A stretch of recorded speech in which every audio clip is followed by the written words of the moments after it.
Bonjour à tous, je suis très contente de vous retrouver aujourd'hui pour le 82e épisode de mon podcast créatif et c'est le dernier épisode avant Noël.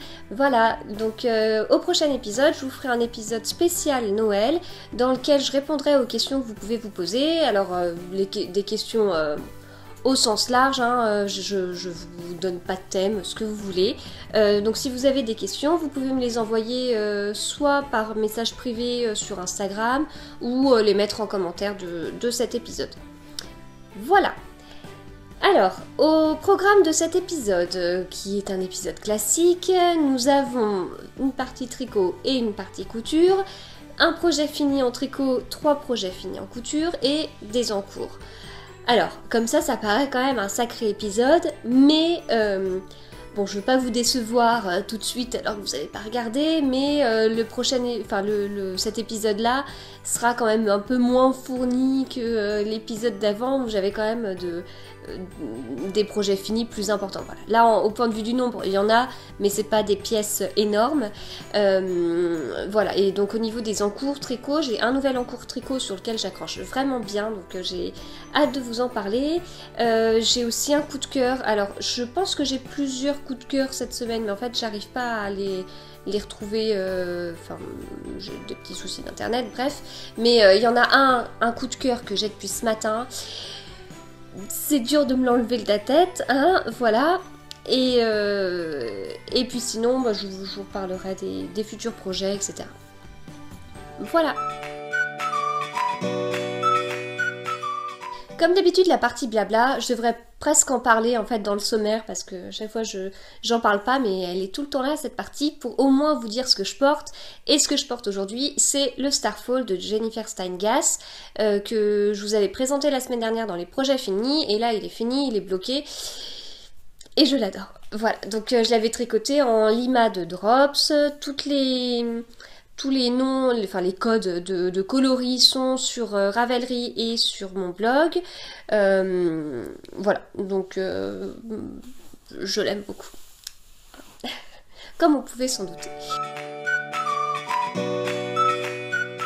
Alors, maintenant, on passe à la partie tricot. Donc dans la partie tricot, j'ai terminé un projet.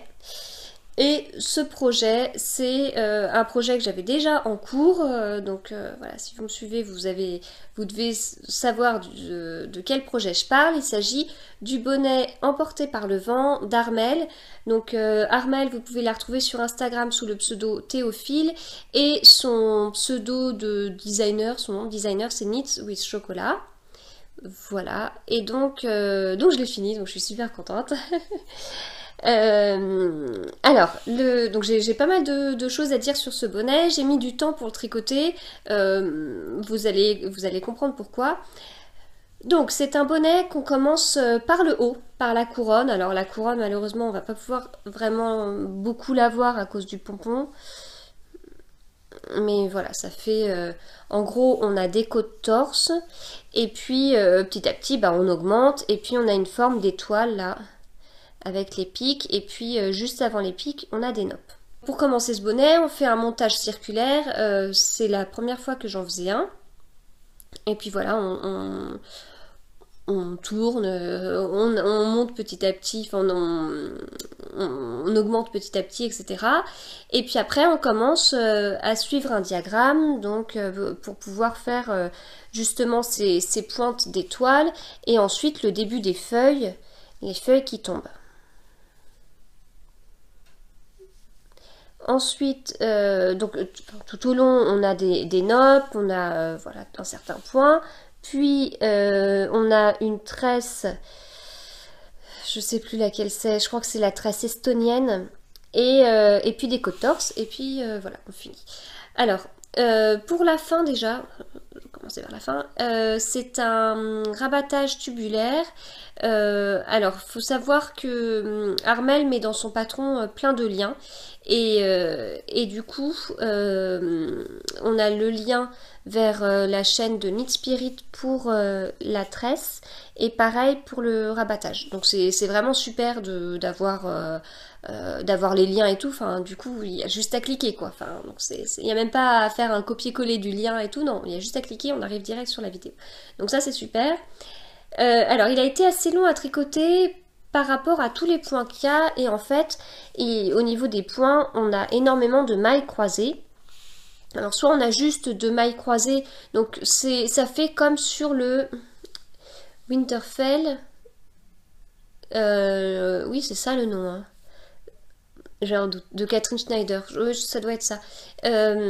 Ou avec les mailles glissées, là, le gilet avec toutes les mailles glissées comme ça, qui est un gilet que j'adore porter.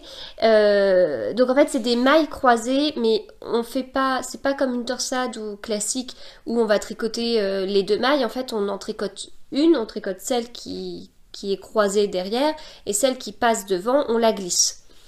Voilà, donc c'est des mailles croisées comme ça, et parfois on a des mailles croisées où là carrément, de toute façon vous voyez la forme, pour avoir cette forme là forcément il faut faire des trucs bizarroïdes. On a parfois des mailles croisées où c'est 3 mailles qui sont croisées mais il y en a une glissée et les 2 autres tricotées, et puis pour bien terminer les feuilles c'est encore un autre jeu de croisement, etc. Alors moi les mailles croisées toutes simples, je les fais sans aiguille à torsade. Je ne lâche pas mes mailles, je les laisse en fait sur mon aiguille gauche, et c'est moi qui vais piquer en passant par devant ou par derrière, etc. Enfin j'arrive à rattraper la maille qu'il faut pour pas avoir ni à utiliser l'aiguille à torsade où on perd trop de temps pour moi. Enfin voilà, si je peux m'en passer, c'est très bien, ça rend... Enfin, si perdre son temps peut vous choquer, on va dire que ça rend le tricot plus fluide. Voilà.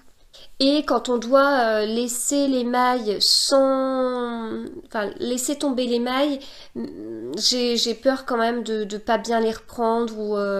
voilà. D'ailleurs, ça me fait penser, j'ai mis une petite vidéo sur ma chaîne YouTube il y a quelques jours, depuis le dernier épisode de podcast, pour rattraper des mailles. Comment faire si justement on veut faire une torsade sans aiguille à torsade et on laisse glisser sa maille et hop, la maille se détricote sur quelques rangs. Comment faire pour la rattraper? Voilà, donc comme tous les tutos que je fais, ce n'est que ma méthode. Alors elle a été testée largement par moi. Voilà, c'est tout. Je sais pas, j'en ai pas, enfin, mis à part le partage que j'ai fait, j'en ai pas plus parlé que ça. Je ne sais pas si on est beaucoup à faire pareil. Je sais qu'apparemment d'autres font différemment. Mais voilà, ça ne reste que ma méthode. Donc moi, je vais vous dire qu'elle est bien puisque c'est celle que je pratique depuis un petit moment et que j'ai réussi à récupérer des galères de dentelle, des galères de torsade, des galères de jacquard avec cette méthode-là. Mais voilà, il en existe certainement d'autres. Et c'est comme pour tout en tricot, le tout c'est de trouver ce qui vous va le mieux. Il y a forcément une méthode qui vous correspond plus. Voilà, donc je ne fais que partager la mienne, mais en tout cas si cette méthode peut vous aider, j'en suis vraiment ravie. Donc du coup, moi quand je fais des torsades sans aiguille à torsade et que je laisse tomber les mailles, ça m'arrive souvent de perdre au moins un rang sur cette maille-là. Donc voilà, c'est pour ça que je laisse mes mailles sur mon aiguille gauche et que je fais mes petits machins pour réussir à récupérer ma maille. Voilà. Mais en tout cas, Armelle explique plusieurs façons de faire et tout, donc c'est vraiment super. Enfin, ça fait... Bon, son patron, je vous l'ai déjà dit, que j'aimais beaucoup comment son patron était écrit, et c'est pas seulement parce que Armelle est une très copine, hein, c'est objectif. Son patron, il est très original parce que c'est comme une petite histoire, enfin... si je me trompe pas, elle décrit le matériel et puis elle met des gourmandises pour nous accompagner dans le tricot. Enfin, c'est rigolo et elle donne beaucoup de petits trucs et astuces.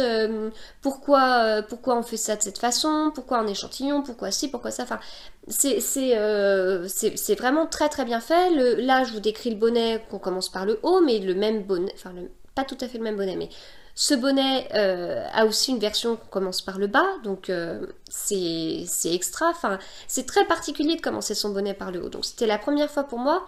Et avant d'y aller, j'en avais parlé, on était à côté au Couscous Tricot organisé par MJ, et du coup, alors j'étais attirée par ça parce que je connaissais pas du tout, et voilà, c'est intéressant, enfin, de découvrir des choses, et puis Et puis il fallait forcément que j'essaye cette façon-là de faire pour après pouvoir me dire ah bah moi je préfère commencer un bonnet par le haut ou par le bas. Enfin, il fallait que je teste les deux pour avoir un avis, tout comme commencer un pull par le haut, par le bas, les manches par le haut, par le bas, enfin etc. Enfin chacun a un avis dessus parce que on a tous essayé les deux méthodes, mais pas pour les bonnets. Donc du coup je voulais vraiment essayer ça, mais je savais pas comment faire pour essayer.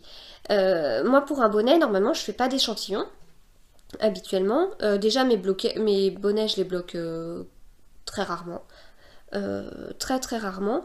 Et du coup comme je fais pas d'échantillon et que je les bloque pas, et que les bonnets souvent commencent par des côtes, je fais style 1 ou 2 cm de côte, et puis j'essaye pour voir si au niveau de la largeur du bonnet c'est bon, puis après voilà, c'est réglé. Et après, c'est vrai qu'il y a le truc de on sait jamais, la couronne, combien de centimètres elle fait, donc si on essaye, même en commençant par le bas, si on essaye notre bonnet, on pourra pas savoir à quel point il sera bien ajusté ou pas, enfin... Voilà, donc c'est pas non plus évident. Et là, commencer le bonnet par le haut, bah, en fait, ça permet de l'essayer comme ça et éventuellement d'ajuster la longueur. Donc c'est deux approches différentes en fait. À la limite, l'une est plus simple pour valider la largeur et l'autre est plus simple pour valider la longueur. Mais c'était rigolo.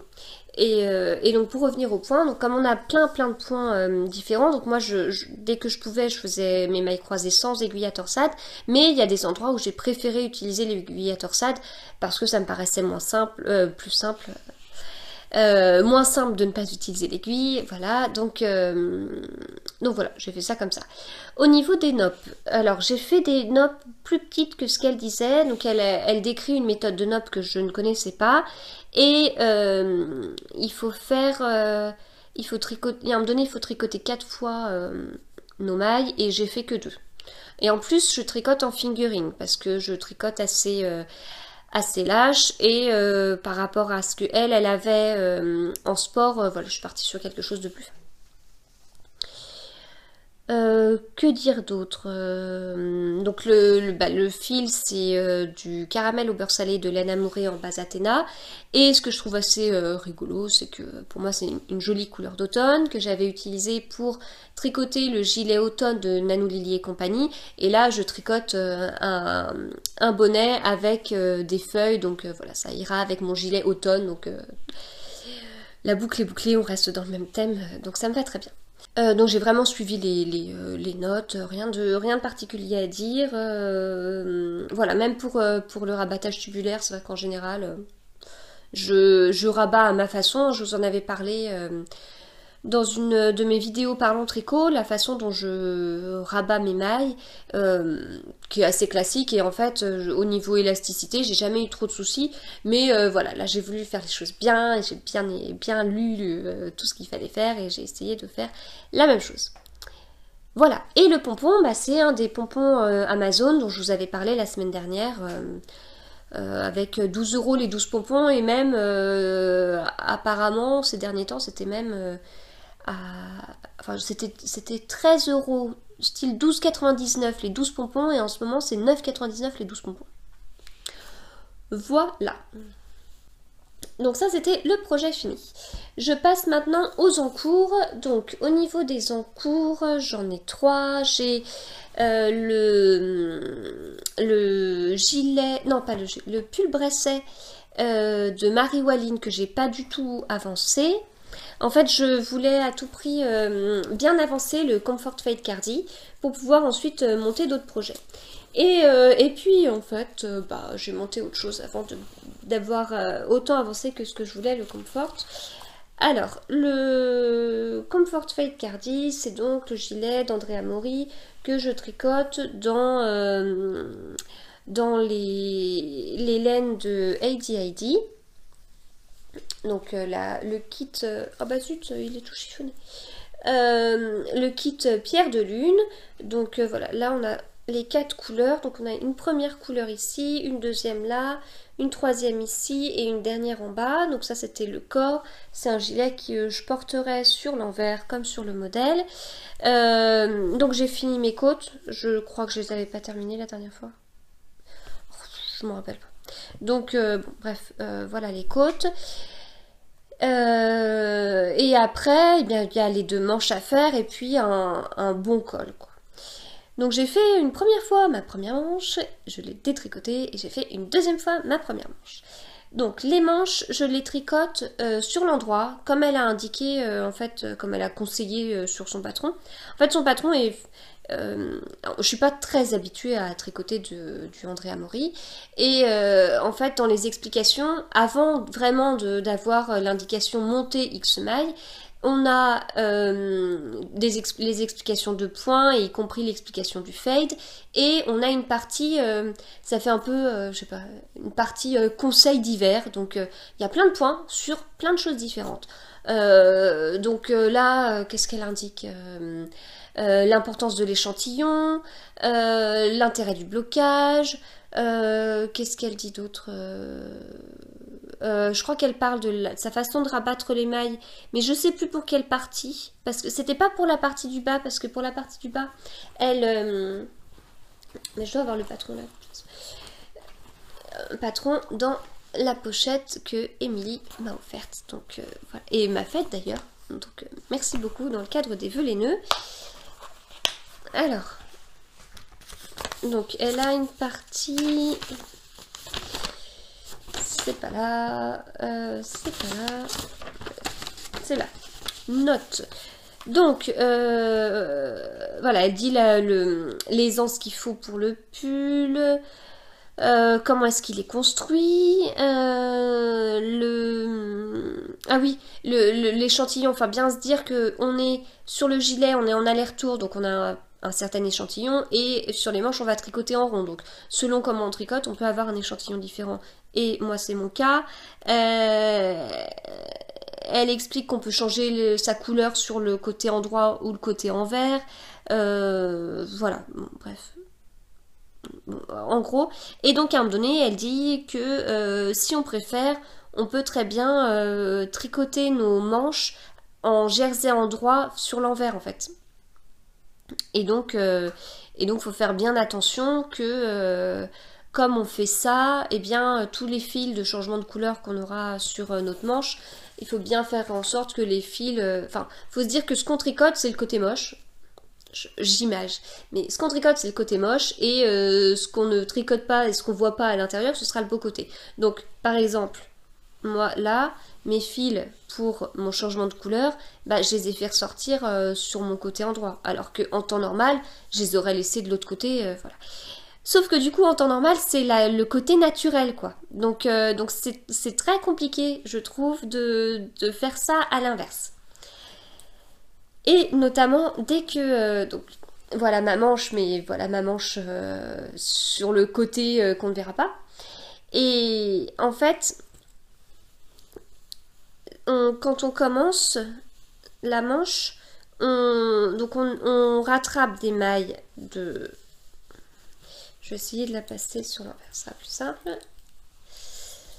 Hop, donc, quand on commence notre manche, on rattrape des mailles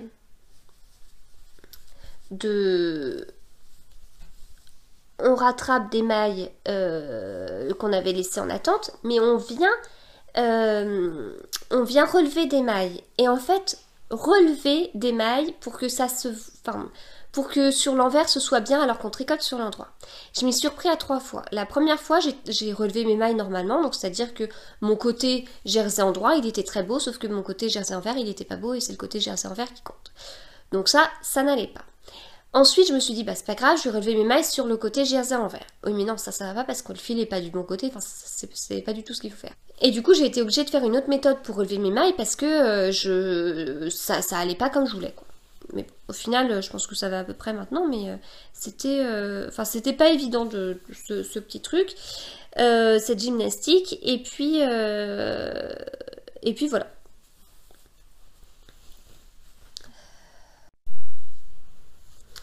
Donc, je reprends ce que je disais. Donc, je tricote ma manche sur l'endroit.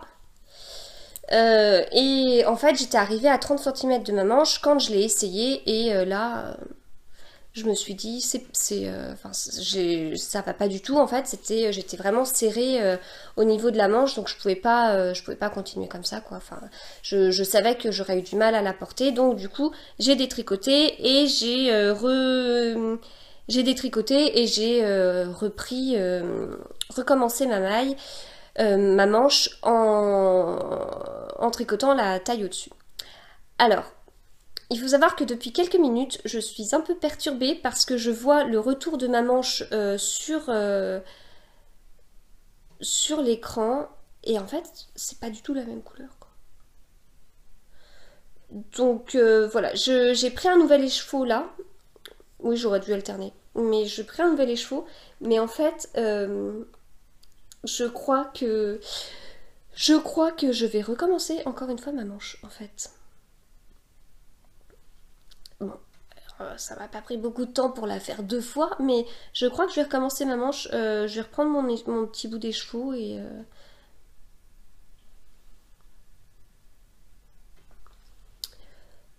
voilà. Ça m'était arrivé sur le Zest-Off de m'apercevoir de ça sur l'épisode, mais bon bah quand ça veut pas, ça veut pas.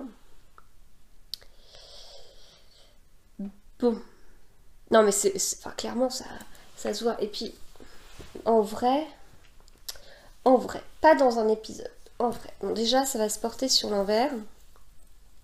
Bon, je suis désolée, je repasse à ma manche.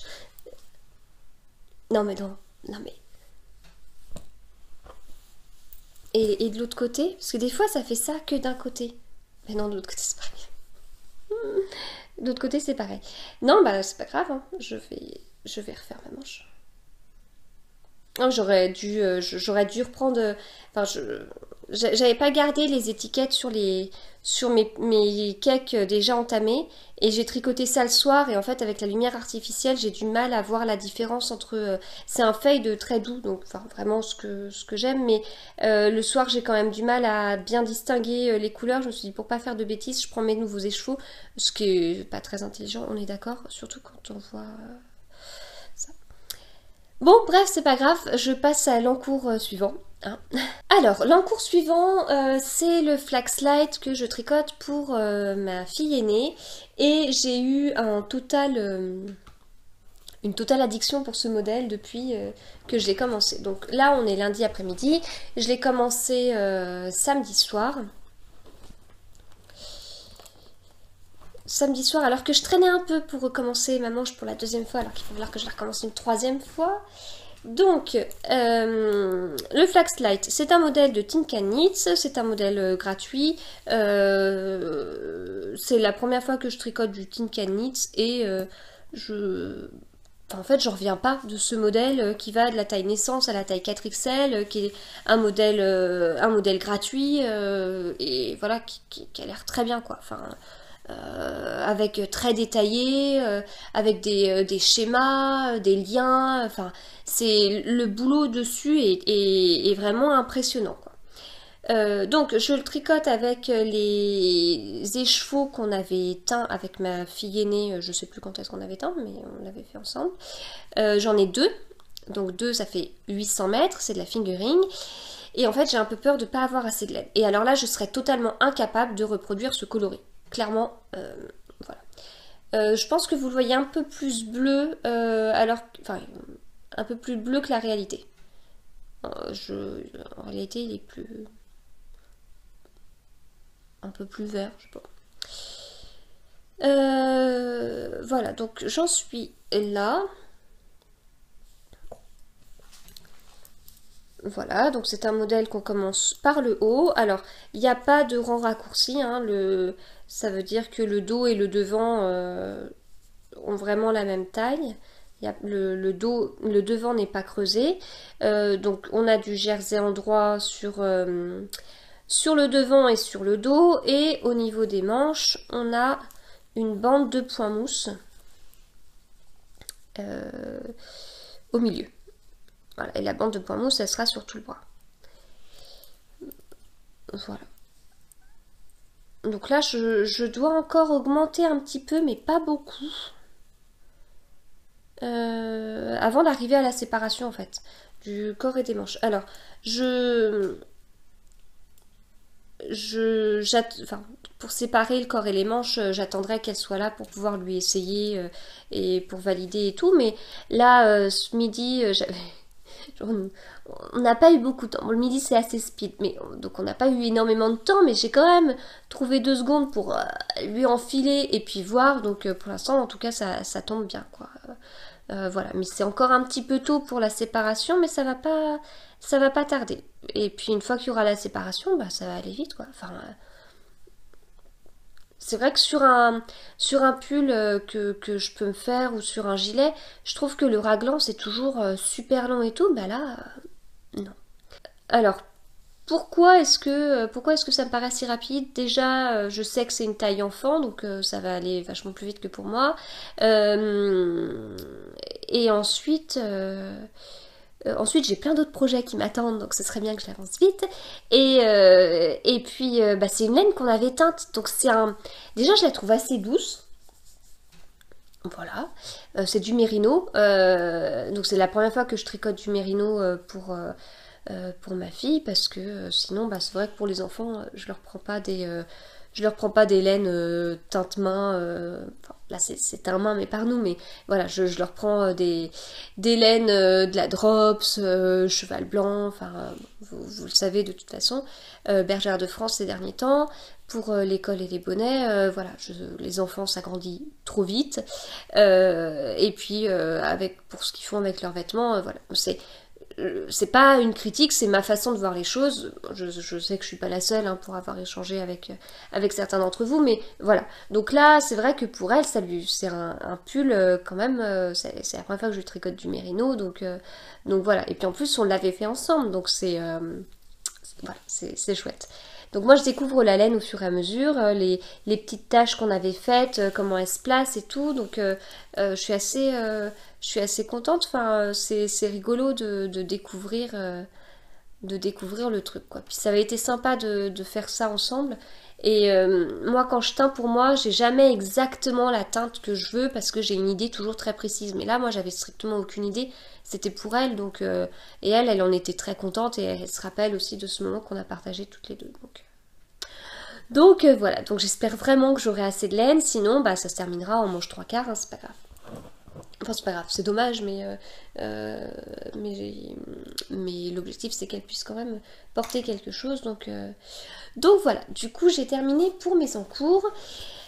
Au niveau des cales, donc il y a le Fade Cal, puisque le Comfort Fade Cardi, je le tricote dans le cadre du Fade Cal, organisé par ADID, qu'on anime avec Alice du Lapin d'Alice.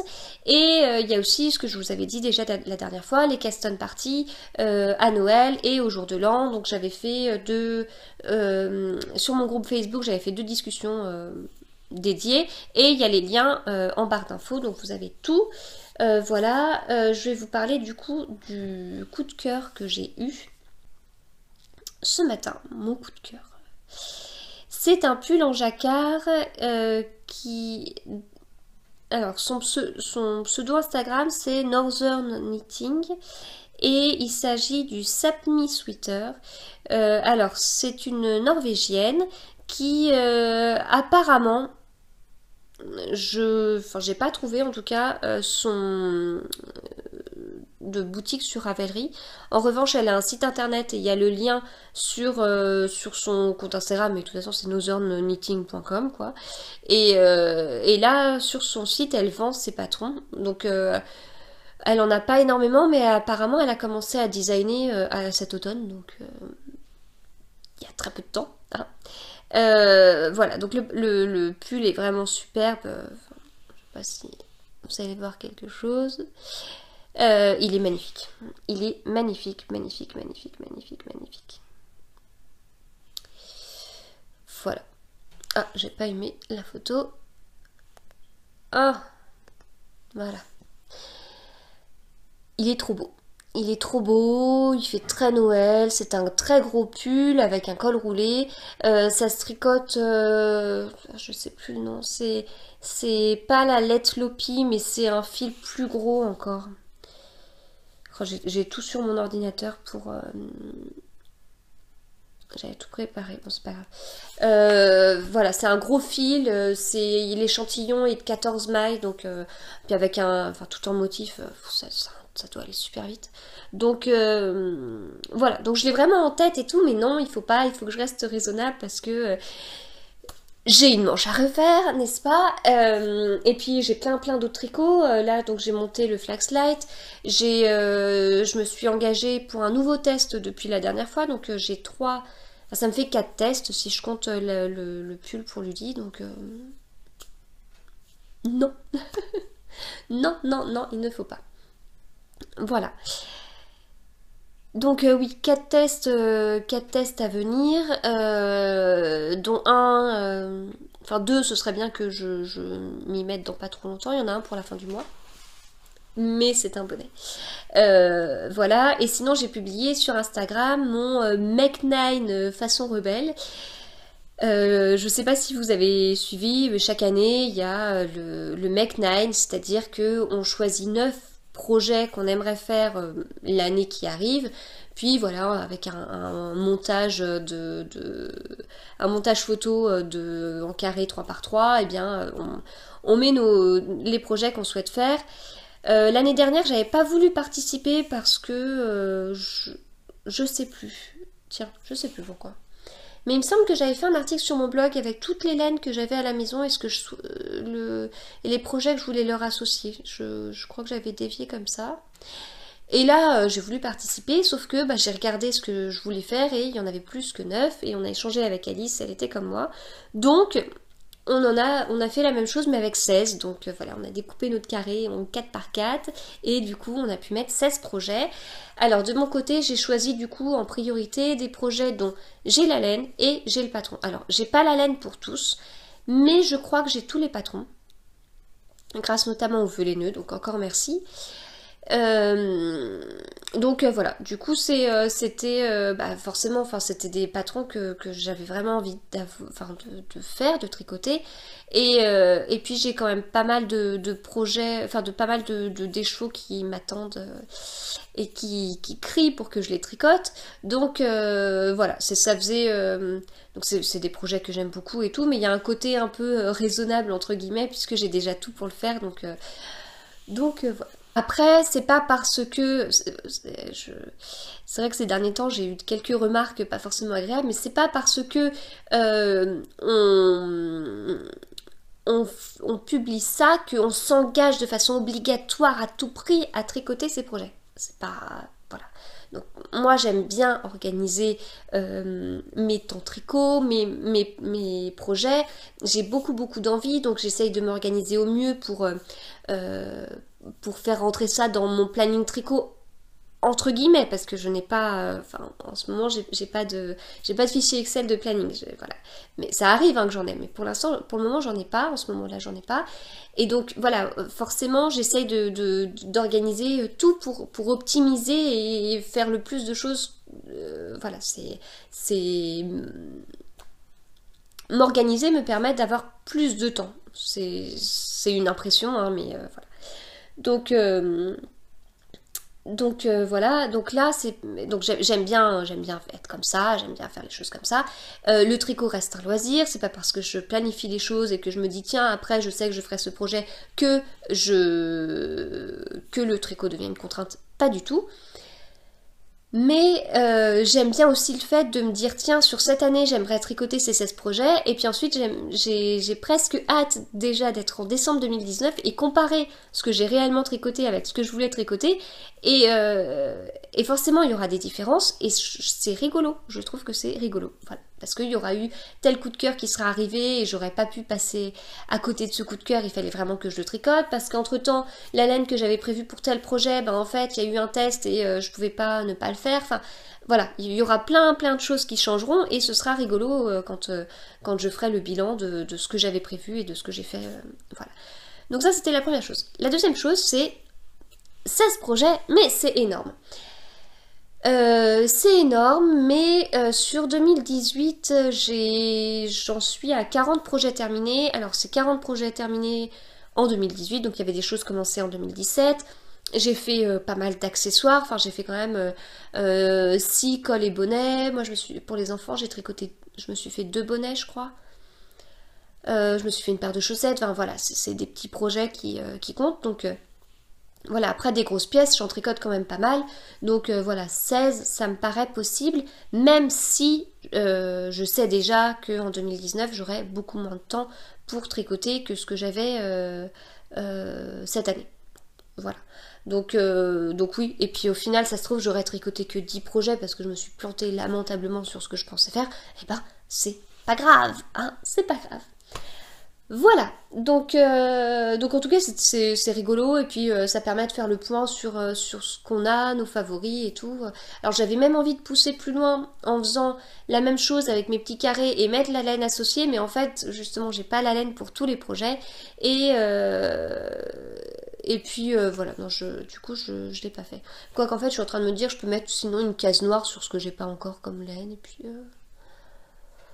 ouais, je sais pas. Mais c'est vrai que c'est rigolo aussi, ou faire comme ce qu'avait fait Made by Stylinette quand elle fait une photo avec les laines qu'elle compte tricoter avec le projet associé, et puis donc elle fait une photo comme ça, puis après, dès qu'elle finit un projet, ses écheveaux ou ses pelotes sont remplacés par le projet fini.